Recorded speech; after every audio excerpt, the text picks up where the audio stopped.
Not later today. Right now. Over 4 billion people depend on it. Not as a side dish, not as a trend, as a survival food. The backbone of civilization. Rice feeds more human beings than any other food on the planet. And most people have no idea how it actually gets to their plate. Rice is over 10,000 years old. It was first domesticated in the Yangtze River Valley in China, long before the pyramids, long before the Roman Empire, long before almost everything we think of as history.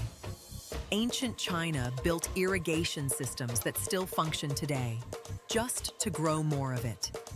Entire Asian empires rose and fell based on who controlled the rice supply. Armies marched on it. Taxes were paid in it. Rice didn't just feed civilizations. In many ways, it built them. Today, over 165 million hectares of the Earth's surface are dedicated to growing rice. That's roughly the size of Spain, just for rice. Here's where it gets interesting. What starts as a grain of paddy rice, still wrapped in its hull, has to go through one of the most sophisticated food processing chains in the world before it lands in that bag on your shelf. Step 1. Harvesting. In developed markets like the US, Japan, and Australia, this is almost entirely automated. GPS-guided combine harvesters cut, thresh, and separate the grain from the stalk in one pass. In Southeast Asia and parts of India, it still happens largely by hand, millions of workers bending in flooded fields for weeks at a time. Step 2. Drying. Freshly harvested rice carries way too much moisture to store safely. Too much moisture means mold, rot, and total loss. The grain has to be dried, either in massive industrial rotary dryers or the old-fashioned way, spread across roads and rooftops under the sun. Step 3. Milling.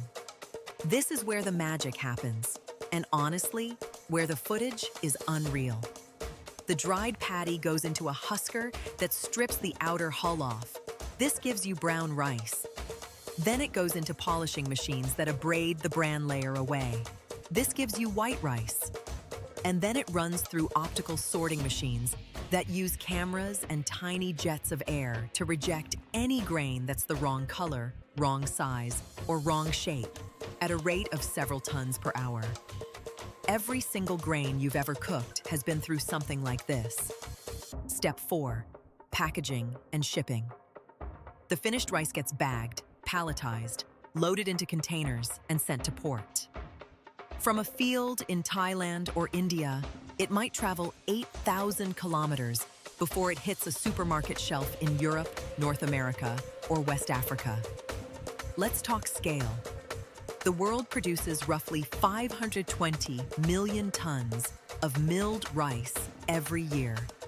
China and India together account for more than half of global production.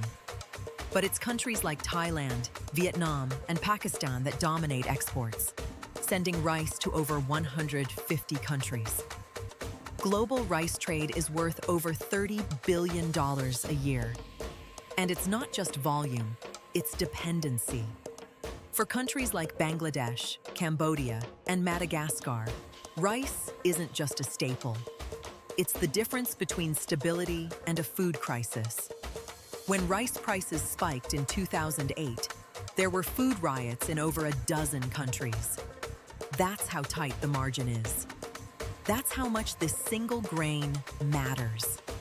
After all of that, 10,000 years of history, thousands of kilometers of shipping, industrial machinery processing millions of tons, it ends here. A bowl, a table, someone hungry.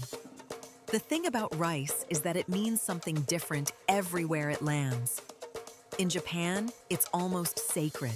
Short grain, lightly seasoned, the anchor of every meal. In West Africa, jollof rice is a cultural battleground.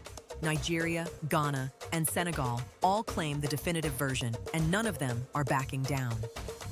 In Spain, Paella is tied to identity, to region, to family argument.